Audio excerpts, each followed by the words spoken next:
Hey, Milton. Good afternoon, Mr. King. I've got Mr. Stickley, the Chief Public Defender, here with me. I got Right from the start, the stakes are clear. A possible violation of a personal protection order. It's simple on paper, stay away. But the allegation, he didn't. And with that, the courtroom door swings open to a legal rabbit hole. Notice that there's an allegation that you violated your personal protection order. I saw this when I first came in this morning, about 10 after 7. I looked at the roster and I saw you were on it. There was a circuit court matter. Apparently you've already seen Judge Stutzman and he gave you a day in jail and a new date to appear. You also, I'm advised, have a hold on you from Cass County on a fail to appear for what was listed as cyber stalking. So you have a case in Cass County. And I called my attorney. I'm sorry? And I called my attorney in Cass, and I told him I couldn't make it. Can we Who's your reschedule? attorney in Cass? I had no fucking idea. He was texting me. All right, And I don't I swear. called him and I told him, I said, I cannot make it to court. I don't have a ride. Can we reschedule? Well, all right, that's their problem and they'll deal with that. Judge Middleton lays out the crux. The order is tied to Virginia Swanson and a specific property. The defendant says it's his house. But here's the catch. In law, possession isn't 9/10 of anything. The question isn't who claims it, but what the record proves. My issue is I ordered a restraining order prohibiting you from having contact with Virginia Swanson or going to property at 1307 Briarwood Court, lot 24. And as I recall, this was your brother Dewey's house, and he passed away last October. And there's been a lot of discord since then. Anyway, the allegation is that you did go to that property in violation of my order. So the prosecutor has authorized a violation of a personal protection order.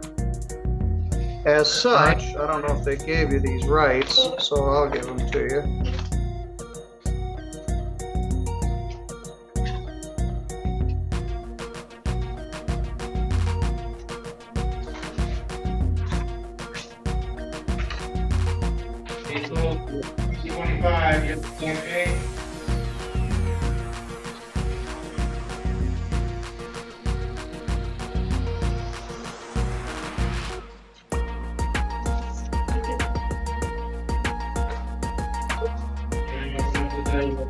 Well, let me find them. No, wait, Jeffrey, Milton, Yes, sir. I'm your boss, okay? Now wait a minute, listen. You did not do no, she did. She put a PPO on me. You didn't. She did. Yes. And there it is, the standoff. He insists the house belongs to him. The judge isn't convinced. This isn't just about bricks and mortar. If the property isn't legally his, stepping foot there isn't homecoming. It's trespass. And worse, it's a criminal violation. And that is my house. That's in my name. It's in my name, Righteous King. That's what they come out. My recollection is it was not in your name. It was in Dewey's name. Oh, here we go. But that's to be determined. At any rate, they had requested at least one previous PPO, which I denied, because as a rule, you can't use a personal protection order to evict somebody. But there was a separate set of incidents, and I authorized the PPO. So you're alleged to have violated that PPO by going to that property, and you were prohibited from doing so. You have the following rights. You have the right to be presumed innocent until proven guilty. You have a right to plead guilty or not guilty. At this point, I'm assuming you're going to plead not guilty. You have a right to be tried by a judge without a jury. You have the right to have the assistance of an attorney, so we're going to appoint an attorney to assist you. You have the right to an attorney appointed by the court at a cost of at least $150, or to hire your own attorney if you plead not guilty today. If you have a trial, you have the following rights. How about this? Hey, wait. How about this? Then the curveball, the defendant suddenly claims as an FBI agent and, unbelievably, tries to fire the judge. This isn't TV drama, but it feels like it. Sovereign citizen playbook? Check. Legal credibility? Gone. Jeffrey Milton, as the FBI agent that I am, you're fired. Okay, How about that? thanks. You're That's fired. great. I wish I was fired. I can't fire you. I can't Well, you fire you, and can't. I'm not joking. You're stuck with me. All right, let me finish this. You have a right to see, hear, and question the witnesses against you at trial. You have the right to call witnesses to testify for you at trial, to have the court order any witnesses you have for your defense to appear at trial, and to be a witness for yourself at trial or to remain silent. You have the right to have the prosecutor prove beyond a reasonable doubt that you're guilty of criminal contempt or by clear and convincing evidence of civil contempt. Okay, You have the right to be heard on bond, which we will address here in a moment. well, If you plead guilty, let me finish this, Mr. King, then I'll hear what you have to say. If you plead guilty or no contest, your plea is accepted. You will not have a trial. You will give up the rights that I read to you above. An appeal of right for finding criminal contempt may only be taken within 21 days. If your plea is accepted, any appeal on your conviction and sentence would be by right. Federal law and state law may prohibit you from purchasing, possessing a firearm. You're convicted of criminal contempt. So at this point, Mr. King, do you wish to plead not guilty to the PPO violation? you're fired. All right, thanks. No. I'm FBI agent Rachel King. You know I'm your boss. You're about an FBI agent like I am. I'm reading Black Mass, which is about the FBI in Boston, which is very interesting. But Mr. King, you're not an FBI agent. You know it and I know it. And you don't have the right to fire me, even though I wish you could. And somebody else could do this.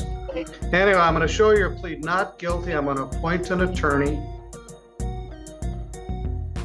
And I'm going to set a PV hearing, a PPO violation hearing.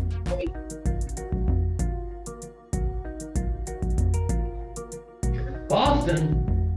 I work in Washington, D.C., dumbass. Not Boston. The spiral continues. Geography lessons now, with a defendant insisting he works for the FBI in Washington, D.C., punctuated by insults aimed at the bench. Pro tip, calling the judge a dumbass mid-hearing doesn't end well. Ever? The book is in Boston, and don't call me dumbass. No, FBI headquarters is on Washington, D.C., on Pennsylvania Avenue. Okay. Do you mad?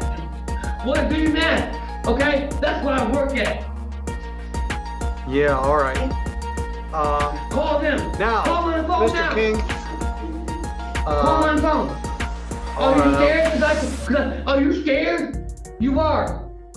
You know I work for the FBI. I don't know why you say this kind of stuff. Mr. King, I'm going to mute your microphone because I don't really care what you have to say. And you're a supreme case of the pot calling the kettle black. Further complicate things, you have a new charge that they're going to arraign you on tomorrow. Prosecutors charged stalking and malicious use of a telephone regarding this Amanda Wilson, who's also the subject of this PPO. And as I mentioned, Cass County has warrants for your arrest too. So I'm going to set your bond here at $5,000 cash or surety. I felt there was a danger to this person. I prohibited you from contacting her. And the allegations you went to that address, there is a dispute as to who owns this house. And I don't think it's you. So I don't know the date where your hearing is going to be right now. It may depend on who the attorney is. So let's give you one last chance to say something. Do you have anything coherent you wish to say? I can't unmute you from here. All right, Mr. King, I'm going to get an attorney to assist you, and we'll set it for a proceeding as soon as we can do that. You're going to get arraigned tomorrow on your new charge, and either me or the magistrate will see you tomorrow. All right. Listen to me, please. I'm trying to talk to you, please. I'm trying to be nice to you. All right. All right? Who is Amanda Wilson? That's what I'm trying to understand. Who is Amanda Wilson? Who is, you tell me the charge on this new person, Amanda Wilson? Well, the first one, the PPO is Virginia Swanson. Amanda Wilson is the subject of the new complaint. Apparently, the allegation is that somebody gave you her number and then you started hassling her. I'm not sure what this is about. But the complainant in the PPO is Virginia Swanson, who also lives at Briarwood Court. So Amanda Wilson, I don't know who she is either. We'll find out more about her tomorrow. So we'll see you tomorrow. All right, I'm going to appoint Keith Stickley specifically. Thank you, Your Honor. You have a great day as well. You're fired. Okay. He's done with circuit court. He's on probation, and these acts would violate his probation. He has a new misdemeanor stalking complaint. He has the PPO violation, and he has a Cass County charge. So there's a lot going on here. All right. We'll unravel it and get something set tomorrow. You need anything else, or are you good?